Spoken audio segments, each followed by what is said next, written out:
Pour ce 11e épisode, notre invité est ingénieur géotechnicien pour le Bureau de recherche géologique et minière de La Réunion, le BRGM. Au sein du BRGM, il a pour mission d'améliorer la connaissance des risques naturels de l'île afin de mieux les prévoir et protéger les populations dans une perspective durable.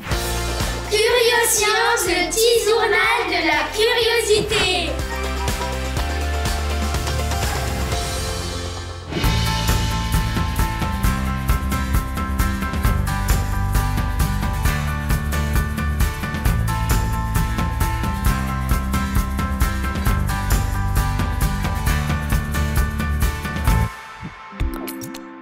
Qui êtes-vous et que faites-vous? Je m'appelle Benoît Lemoine, je suis géotechnicien spécialisé en mouvement de terrain au BRGM de La Réunion. Qu'est-ce que vous préférez dans votre métier? Ce que j'aime dans mon métier, c'est d'être au contact de la nature. J'aime également les interventions au contexte d'urgence. Et étant donné que La Réunion est le territoire le plus exposé au mouvement de terrain, on a un réel sentiment de se sentir utile. Que diriez-vous à quelqu'un qui veut faire ce métier? C'est un métier varié, on est au contact de la nature et en même temps on manipule des techniques scientifiques de pointe. On est aussi au cœur de l'action et on a le sentiment d'apporter son savoir-faire à la collectivité. Bonjour. Bonjour. J'aimerais vous poser quelques questions. Quels sont les risques naturels? Les principaux risques naturels sont les cyclones, les éruptions volcaniques, les inondations qu'elles viennent de la mer ou des rivières, les séismes, les mouvements de terrain, les feux de forêt et également les avalanches de neige. Combien il y a de risques naturels à La Réunion? À La Réunion, on compte quasiment tous les risques naturels que je viens de citer, à l'exception des avalanches de neige. Merci. Bonjour. Bonjour. Comment on étudie un risque naturel?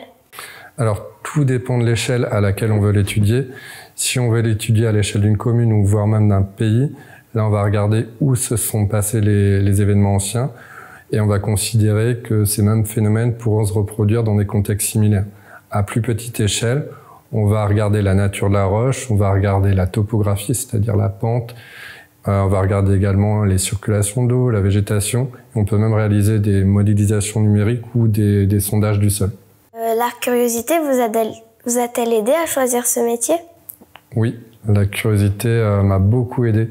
Depuis tout petit, je passe mon temps à regarder mes pieds, non pas parce que je les laisse défaits, mais parce que je cherche des cailloux. Je collectionnais des cailloux et des fossiles et très rapidement j'ai su que je voulais travailler dans les sciences de la Terre et c'est ce qui m'a orienté vers ce métier. Merci. Bonjour. Bonjour. Quel matériel utilisez-vous dans votre métier? Le premier matériel que j'utilise, ce sont mes yeux. Mes yeux me servent à observer les instabilités, à observer les paysages et c'est ce qui est le plus utile finalement. Ensuite, lorsque les parois que je vais observer ne sont pas directement visibles depuis le pied, on va utiliser un drone ou on peut également monter dans un hélicoptère pour avoir une vision d'ensemble de versants qui sont très élevés. Après, il y a d'autres outils qu'on peut utiliser. Par exemple, cette jumelle me sert à mesurer l'angle ou une hauteur d'une paroi. On peut également effectuer des sondages pour déterminer la nature ou les propriétés physiques d'une roche. Finalement, le panel d'outils du géologue ou du géotechnicien est très varié. Quelle est la plus grande catastrophe que vous avez vécue? Alors, moi, ça fait 6 ans que je suis à La Réunion, donc j'ai un historique limité des catastrophes réunionnaises. L'événement qui m'a le plus marqué ici, c'est un éboulement de plusieurs milliers de mètres cubes sur la route du littoral qui avait impacté un camion. Mais cet événement aurait pu avoir de plus grosses conséquences.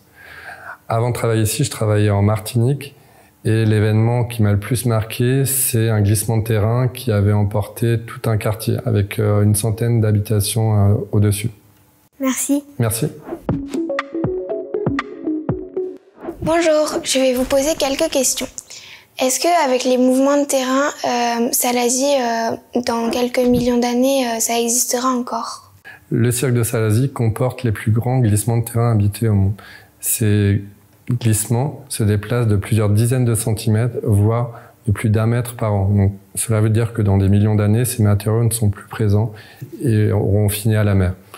À l'échelle de la Réunion, on observe une érosion, c'est-à-dire une diminution de l'altitude globale de 4 mm par an.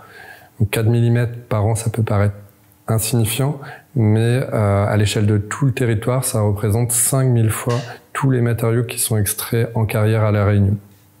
Est-ce que le changement climatique a des conséquences sur les risques naturels? Alors, pour l'instant, les conséquences du changement climatique sur les mouvements de terrain ne sont pas clairement mises en évidence, mais on peut supposer que, en cas de changement du régime de pluie, ça pourrait avoir une influence sur les mouvements de terrain, puisque les pluies, lorsqu'elles s'infiltrent dans les sols, elles vont le rendre plus lourd, elles vont pousser dans les fissures, voire elles vont éroder les niveaux les plus sensibles.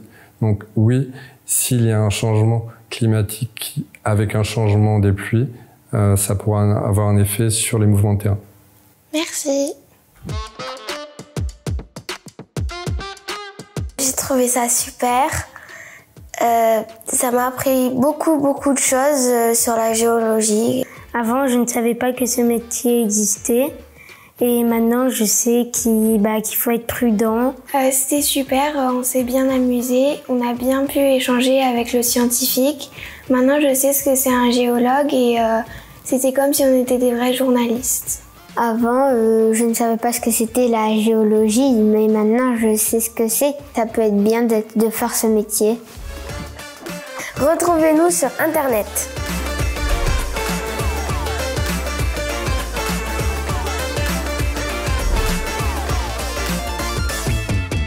Curiosciences, le petit journal de la curiosité.